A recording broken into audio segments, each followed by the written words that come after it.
नमस्कार, सुप्रभात। आप देख रहे हैं हमारा सांकेतिक समाचार। मैं हूं साइमा खान, मेरे साथ हैं मेरे सहयोगी शरद मुदगल। नजर डाल लेते हैं सबसे पहले हेडलाइंस पर। प्रधानमंत्री नरेंद्र मोदी आज सुबह फ्रांस और स्लोवाकिया के दौरे पर रवाना होंगे। फ्रांस में G7 शिखर सम्मेलन में होंगे शामिल। भारत इनोवेट्स 2026 का भी करेंगे शुभारंभ।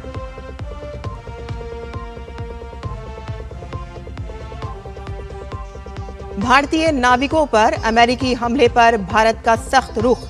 डॉक्टर एस जयशंकर ने मार्को रूबियो से फोन पर बात कर कड़ा विरोध दर्ज कराया। तो वहीं ईरान ने कहा कि भारतीय जहाजों पर अमेरिकी हमले बेहद शर्मनाक।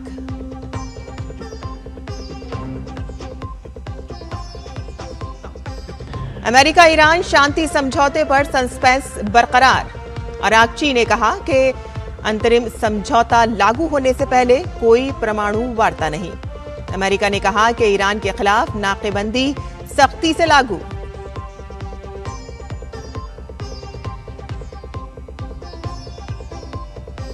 दिल्ली एनसीआर में बारिश से मौसम हुआ सुहाना। दिल्ली में आज आंधी तूफान का अलर्ट। तो वहीं हरियाणा, पंजाब, उत्तराखंड और यूपी में बिजली चमकने और तेज हवाएं चलने की संभावना।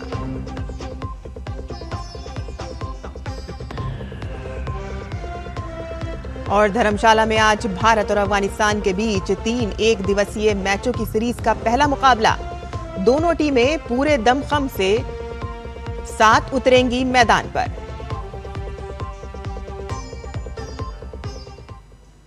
और अब समाचार विस्तार से।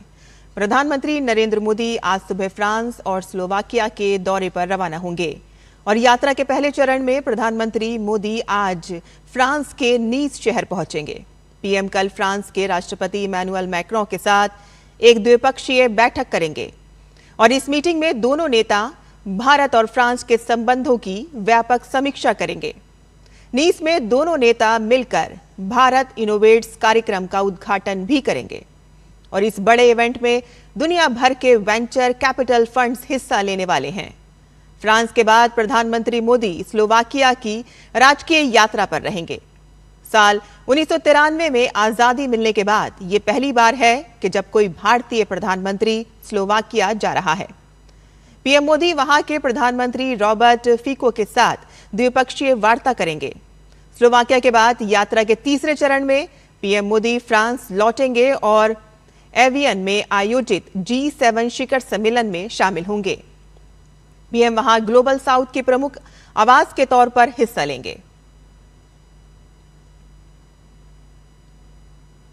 भारत के उभरते स्टार्टअप और नवाचार पारिस्थितिकी तंत्र को वैश्विक मंच पर नई पहचान देने की दिशा में केंद्रीय शिक्षा मंत्री धर्मेंद्र प्रधान ने भारत इनोवेट से जुड़े 2 रणनीतिक दस्तावेज जारी किए। इस पहल का उद्देश्य राष्ट्रीय शिक्षा नीति 2020 के उस विजन को आगे बढ़ाना है जिसके तहत भारत को ज्ञान के उपभोक्ता से ज्ञान, नवाचार और प्रौद्योगिकी के सृजनकर्ता राष्ट्र में बदलना है। धर्मेंद्र प्रधान ने कहा कि भारत इनोवेट्स भारतीय स्टार्टअप, शोध संस्थानों और वैश्विक निवेशकों के बीच रणनीतिक साझेदारी का मंच बनेगा। उन्होंने बताया कि इस पहल के माध्यम से भारतीय स्टार्टअप को $3 ट्रिलियन से अधिक परिसंपत्तियों का प्रबंधन करने वाले वैश्विक निवेशकों तक पहुंच बनाने का अवसर मिलेगा। शिक्षा मंत्री ने कहा कि इस पहल में इनोवेटर्स ने पहले ही काफी दिलचस्पी दिखाई है। अब तक लगभग $20 मिलियन अमेरिकी के निवेश संबंधी समझौते अंतिम चरण में पहुंच चुके हैं। जारी दस्तावेजों में देश भर से चयनित 120 हाई पोटेंशियल स्टार्टअप और IIT, IIS और प्रमुख संस्थानों की करीब 50 अत्याधुनिक रिसर्च एंड इनोवेशन प्रोजेक्ट्स को शामिल किया गया है।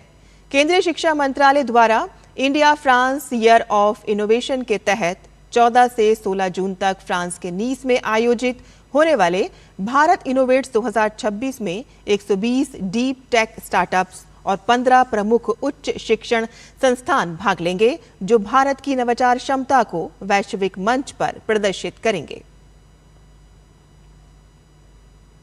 खाड़ी क्षेत्र में भारतीय नाविकों पर अमेरिकी नौसेना की कार्रवाई को लेकर भारत ने सख्त रुख इख्तियार किया है। भारत ने इस कदम की कड़े शब्दों में निंदा करते हुए अपनी गंभीर आपत्ति दर्ज कराई है। विदेश मंत्री डॉक्टर एस जयशंकर ने अमेरिकी विदेश मंत्री मार्को रूबियो से फोन पर बातचीत में खाड़ी क्षेत्र में अमेरिकी नौसेना के हमलों पर भारत का कड़ा विरोध दर्ज कराया। जयशंकर ने सोशल मीडिया प्लेटफॉर्म एक्स पर इस बातचीत की जानकारी दी। एस जयशंकर ने लिखा कि अमेरिकी विदेश मंत्री मार्को रूबियो से बात हुई। मैंने खाड़ी में अमेरिकी नौसेना के हमलों पर भारत का कड़ा विरोध दर्ज कराया, जिसमें हमारे 3 भारतीय नाविकों की जान चली गई।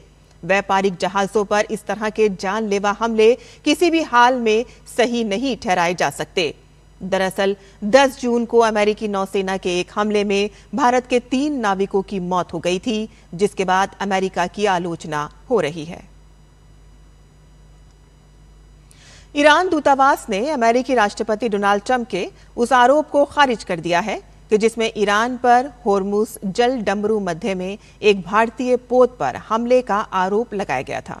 भारत में ईरानी दूतावास ने इन आरोपों को पूरी तरह से निराधार बताया और कहा कि ये हालिया घटनाओं से ध्यान भटकाने की कोशिश है। दूतावास का दावा है कि अमेरिका ने 1 सप्ताह के भीतर 3 भारतीय जहाजों पर हमला किया, जिसमें 3 भारतीय नाविकों की मौत हुई। ईरान ने इन घटनाओं को लेकर अमेरिका की कड़ी आलोचना की है और इसे अंतर्राष्ट्रीय कानून के खिलाफ बताया है। तो वहीं ईरानी विदेश मंत्रालय के प्रवक्ता इस्माइल बकाई ने मृत भारतीय नागरिकों के प्रति संवेदना व्यक्त करते हुए अंतर्राष्ट्रीय समुदाय से जवाबदेही तय करने की मांग की है और इस मुद्दे को लेकर अमेरिका और ईरान के बीच आरोप प्रत्यारोप तेज हो गए हैं। नीट पेपर लीक मामले के बाद दोबारा आयोजित की जा रही नीट परीक्षा को लेकर केंद्र सरकार और परीक्षा एजेंसियां पूरी तरह से सतर्क हैं और इसी सिलसिले में cabinet secretary doctor TV. Somanathan ने शुक्रवार को नेशनल टेस्टिंग एजेंसी की डायरेक्टर जनरल के साथ एक बेहद महत्वपूर्ण बैठक की और इस बैठक का मुख्य उद्देश्य आगामी 21 जून को होने वाली री नीट परीक्षा की तैयारियों और सुरक्षा व्यवस्था का जायजा लेना था। टी.वी. सोमनाथन ने परीक्षा को पारदर्शी, सुरक्षित और सुचारू तरीके से आयोजित करने के लिए सभी संबंधित एजेंसियों के बीच बेहतर समन्वय पर जोर दिया। डॉक्टर सोमनाथन ने कहा कि नीट री एग्जाम की निष्पक्षता और संचालन में किसी भी तरह की बाधा या छेड़छाड़ करने वालों के खिलाफ कड़ी कानूनी कार्रवाई की जाएगी। उन्होंने कहा कि केंद्र सरकार, राज्य सरकारें और जिला प्रशासन मिलकर परीक्षा के सफल आयोजन के लिए काम कर रही हैं और इससे पहले भी कैबिनेट सचिव विभिन्न केंद्रीय और राज्य स्तरीय अधिकारियों के साथ तैयारियों की समीक्षा बैठक कर चुके हैं। इन बैठकों का मकसद बेहतर तालमेल सुनिश्चित करना, तैयारियों को मजबूत करना और नीट की दोबारा परीक्षा प्रक्रिया की शुचिता और विश्वसनीयता बनाए रखना है। देश में मौसम का मिजाज तेजी से बदल रहा है। एक ओर दक्षिण पश्चिम मानसून लगातार आगे बढ़ रहा है, तो वहीं दूसरी ओर कई इलाकों में पश्चिमी विक्षोभ का असर भी देखने को मिल रहा है। राजधानी दिल्ली में बीती रात हुई तेज बारिश और आंधी के बाद मौसम सुहाना हो गया है। तापमान में गिरावट दर्ज की गई है और लोगों को गर्मी से राहत मिली है। मौसम विभाग ने आज असम और मेघालय में मूसलाधार बारिश का ऑरेंज अलर्ट जारी किया है। तो वहीं पूर्वोत्तर के अन्य राज्यों जिसमें बिहार, उड़ीसा, केरल और पश्चिम बंगाल के कई क्षेत्रों में भी भारी वर्षा की संभावना जताई गई है। इस बीच दक्षिण पश्चिम मानसून उत्तर पश्चिम बंगाल की खाड़ी, पश्चिम बंगाल, बिहार, झारखंड और ओडिशा के कई हिस्सों में आगे बढ़ चुका है। उत्तर भारत में दिल्ली, हरियाणा, पंजाब, चंडीगढ़, उत्तर प्रदेश और उत्तराखंड में तेज हवाओं, गरज चमक और हल्की से मध्यम बारिश की संभावना है। मौसम विभाग के अनुसार अगले 2 दिनों के दौरान अंडमान निकोबार द्वीप समूह, जम्मू कश्मीर, तमिलनाडु, पुडुचेरी और छत्तीसगढ़ में भी बारिश और तेज हवाओं का दौर जारी रह सकता है। कुल मिलाकर देश के अधिकांश हिस्सों में मॉनसून अब तेजी से सक्रिय होता नजर आ रहा है।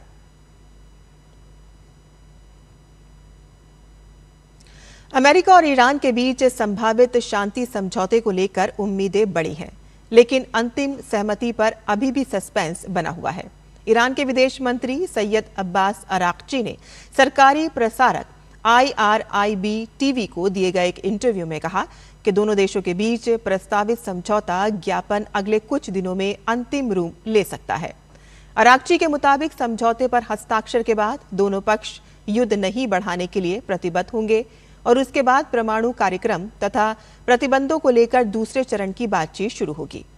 उन्होंने साफ कहा है कि अंतिम समझौते के लागू होने से पहले परमाणु मुद्दे पर कोई नई वार्ता नहीं होगी।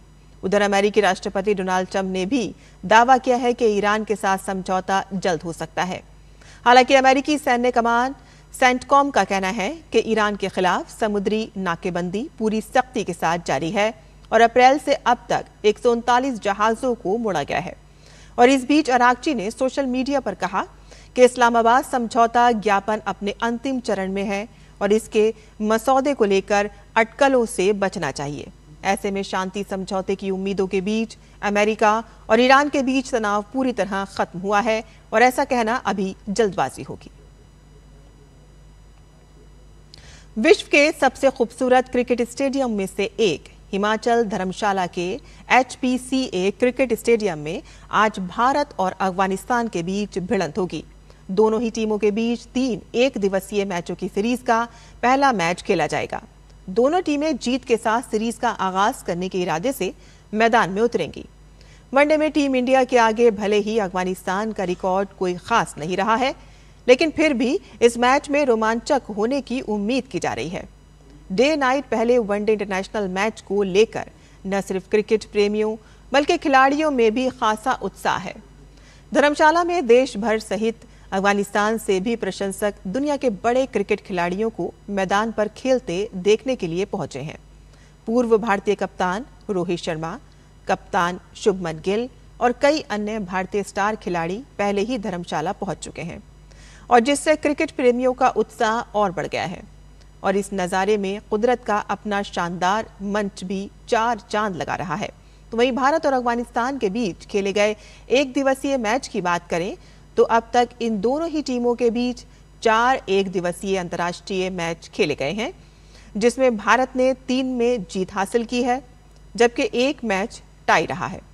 और ऐसे में अफगानिस्तान अभी तक भारत के साथ एक दिवसीय मुकाबले में एक भी जीत दर्ज नहीं कर पाया है।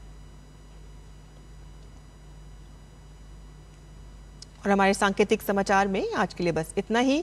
मुझे और मेरे सहयोगी शरद मुदगल को अनुमति दें, लेकिन आप देखते रहिए DD न्यूज़। नमस्कार।